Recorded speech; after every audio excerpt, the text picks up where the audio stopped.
Hello friends, welcome to our channel. आप सभी का स्वागत है आपके अपने यूट्यूब चैनल पे।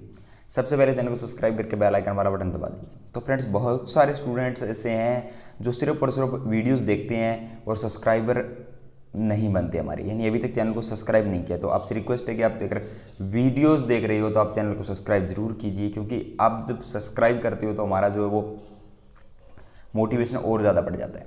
तो अब जो सबसे बड़ा सवाल ये है कि when will be the exam, यही सभी के मन में है और सभी इसी पे बार बार कमेंट्स कर रहे हैं, बार बार पूछ रहे हैं कि सर एग्ज़ाम आगे हो गया, कब होगा, आरआरबी कब होगा, यूपी में एक साल वैकेंसी नहीं है, हरियाणा में वैकेंसी नहीं है, तो और छत्तीसगढ़ में धारा 144 जो वो एक्सटेंड कर दी गई 3 मंथ्स के लिए। तो ये सारी चीज़ें जो वो मिक्स हो रखी है और स्टूडेंट हर एक जो छोटी सी न्यूज़ आती है उसको लेके लग जाते हैं कि एग्ज़ाम होगा नहीं होगा। इससे पहले मैं आपको एक बात बता दूं कि हमारा जो टारगेट ग्रुप चलता है उसमें जो स्टूडेंट है वो 8 से 10 घंटे प्रिपरेशन कर रहे हैं। 8 से 10 घंटे वो लोग प्रिपरेशन कर रहे हैं आरआरबी पीयू के लिए, और उन्होंने ये माना है कि जो एग्ज़ाम है वो 1 अगस्त को है। उन्होंने एग्ज़ाम माना कि 1 अगस्त को हमारा एग्ज़ाम है आरआरबी पीयू प्रीलिम्स का, और हम जो वो 1 अगस्त तक प्रिपेयर करेंगे। अगर 1 अगस्त को एग्ज़ाम नहीं होता है, कोई भी नोटिस रिगार्डिंग आता है कि 1 अगस्त को एग्ज़ाम नहीं है, तो हमारे लिए वो बेनिफिट होगा कि हमें और एक्स्ट्रा टाइम मिल जाएगा। यानी हमारे लिए वो बेनिफिट होगा कि और हमें और एक्स्ट्रा टाइम मिल जाएगा, तो हम और अच्छी प्रिपरेशन कर लेंगे। तो ये स्टूडेंट्स ऐसा आप भी बनाओ और प्रिपरेशन करते रहो। अब अपने बात करते हैं कि जो धारा 144 एक्सटेंड हुई है छत्तीसगढ़ के अंदर, तो उसका कितना असर पड़ेगा एग्जामिनेशंस पे। देखिए, पहले तो आपको मैं स्क्रीनशॉट दिखा देता हूँ कि बहुत सारे लोग मानते नहीं इस चीज़ें कि हमें स्क्रीनशॉट दो। तो ये देखिए, आप बढ़ते कोरोना केस ने बढ़ाई छत्तीसगढ़ सरकार की चिंता, 3 महीने के लिए बढ़ाएगी धारा 144। तो 3 महीने के लिए धारा 144 बढ़ाई, क्यों बढ़ाई है? क्योंकि छत्तीसगढ़ में पहले केस नहीं थे। अब उसमें केस क्या है कि बहुत कम केस है। अगर आप मुंबई महाराष्ट्र की बात करो तो उसके अकॉर्डिंग तो छत्तीसगढ़ में तो केस ही नहीं है। राजस्थान की बात करो उसके अकॉर्डिंग यहाँ पे केस नहीं है। यानी छत्तीसगढ़ ने अपनी सेफ्टी के लिए धारा 144 जो वो एक्सटेंड की है। यानी यहाँ पे इतने केस नहीं है अभी यहाँ पे केस बहुत कम है। तो ये तो सिर्फ और सिर्फ सेफ्टी के लिए बढ़ाई है। अगर बीच में कहीं पे अगर केस डिक्रीज होते हैं देश के अंदर और एग्जाम करवाने की सिचुएशन होती है तो डेफिनेटली एग्जाम होंगे, धारा हटा ली जाएगी। तो उसका अपने को टेंशन लेने की जरूरत नहीं है। ये काम किसका है? ये काम है अथॉरिटी का। जो अथॉरिटी एग्जाम करवा रही है, आईबीपीएस का काम है कि वो एग्जाम कब करवाएगी, कब उसका शेड्यूल होगा, तो वो अपने को टेंशन लेने की जरूरत नहीं है। इसके अलावा एक अच्छी न्यूज़ आपके लिए है कि देखिए राजस्थान सरकार क्या बोल रही है यहाँ पे कि प्रदेश में समय पर पूरी हो भर्तियाँ सीएम।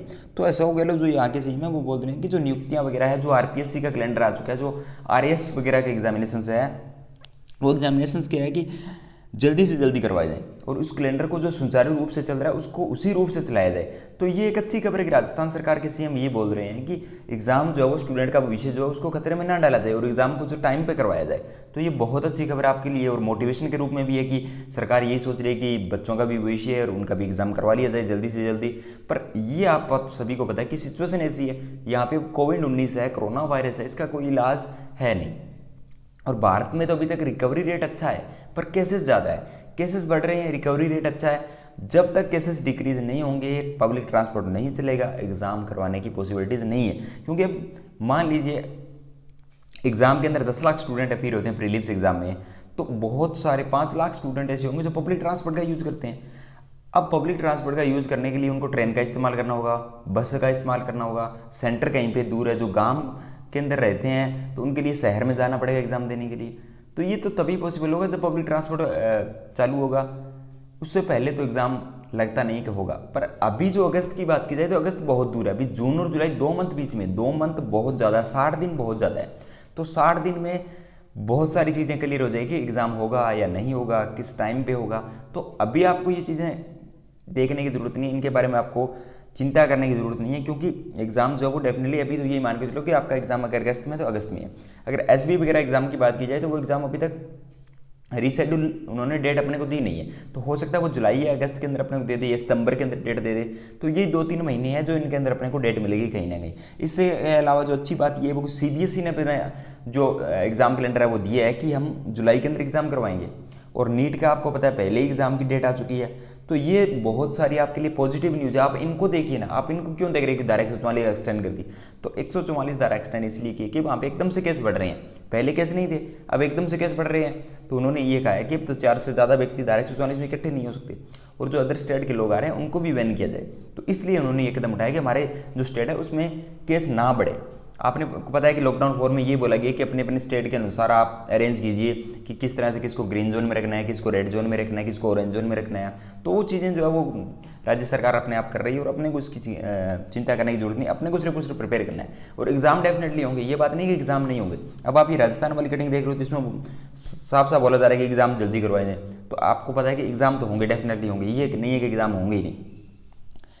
इसके अलावा अगर आप मेंस के लिए प्रिपेयर कर रहे हो तो आप जीए के लिए बेस्ट सोर्स जो वो उसका लिंक डिस्क्रिप्शन में दिया हुआ है, वहाँ से आप ले सकते हो। इसके अलावा हमारे चैनल पे 23,000 मेंबर हो चुके हैं, तो आप सभी का बहुत बहुत धन्यवाद। और जिन्होंने अभी तक सब्सक्राइब नहीं किया तो वो सब्सक्राइब कर लीजिए चैनल को। और देखिए करंट अफेयर्स के लिए PDF banking success code use करके आप 30 रुपये का डिस्काउंट ले सकते हो। और ये आपको पूरा शेड्यूल यहाँ पे मिलता है, यहाँ से आप देख सकते हो। तो ये पूरा शेड्यूल आपको मिलेगा। और जीए की प्रिपेयर करते रहिए, क्योंकि मेंस एग्जाम जो है वो जल्दी होने वाले आपके। क्योंकि एसबी क्लरिकल की बात कीजिए, आरबी असिस्टेंट की बात कीजिए, ये एग्जाम होंगे डेफिनेटली होंगे। अब ये नहीं है कि एग्जाम कैंसिल हो जाएंगे, ऐसा कुछ नहीं है। जैसे स्थिति नॉर्मल होती है, मान के चलो अगस्त या सितंबर या अगस्त के एग्जाम होंगे।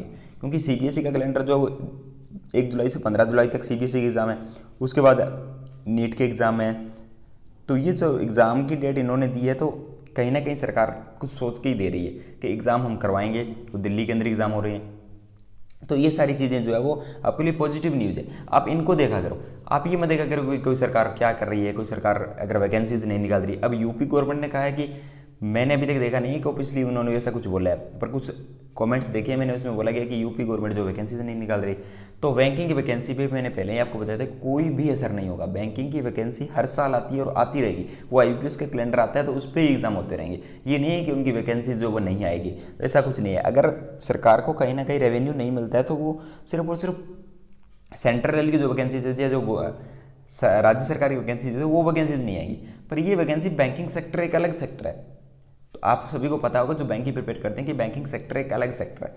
इसके अलावा एक मोटिवेशन के तौर पर मैं बताऊं तो आपको आरआरबी एनटीपीसी और आरआरबी ग्रुप डी के बारे में आपने बहुत सुना होगा, रेलवे के बारे में। उसका अभी तक ना तो कोई एग्जाम कंडक्टिंग अथॉरिटी बनाई गई है और ना ही उसके कोई एग्जाम की डेट अभी फिनिश। यानी 2019 की जनवरी के अंदर उसका नोटिफिकेशन आया था और अब उसको लगभग 1.5 साल हो चुके हैं। यानी अब लगभग उसको 1.5 ईयर हो चुका है, अभी तक उसके बारे में कुछ भी पता नहीं कि एग्जाम कब होने वाला है, कौन सी अथॉरिटी करने वाली है। उसके बावजूद जो आरआरबी एनटीपीसी और आरआरबी ग्रुप डी के स्टूडेंट है वो प्रिपरेशन कर रहे हैं। वो लोग लास्ट 18 महीने से प्रिपरेशन कर रहे हैं और उनको अभी तक पता ही नहीं कि एग्जाम हमारा कब होगा। तो उनको देखिए यार, आप उनको कुछ पता ही नहीं कि उनकी अथॉरिटी कौन है। अपने को ये तो पता है कम से कम भी आईबीपीएस कैलेंडर रिलीज करता है कि इस डेट को एग्जाम होगा। वो एग्जाम पोस्टपोन हो सकते हैं और फिर आईबीपीएस अपने पास एक अथॉरिटी तो वहाँ पे अपने को नोटिस मिलता है कि ये एग्जाम अब होगा। उनके पास तो कोई अथॉरिटी भी नहीं है कि एग्जाम कौन करवाएगा इनका और एग्जाम कब होगा वो भी इनकी कोई श्योरिटी भी नहीं है। फिर भी वो लोग प्रिपेयर कर रहे हैं और वहाँ पे लोग आपको पता है 2.5 करोड़ लोगों के फॉर्म अप्लाई हुए हैं। तो यार बैंकिंग सेक्टर के अंदर जो है वो आपको एक बहुत अच्छी व्यवस्था चल रही है अपनी कि आईबीपीएस अच्छे से एग्जाम करवाता है ऑन टाइम पे।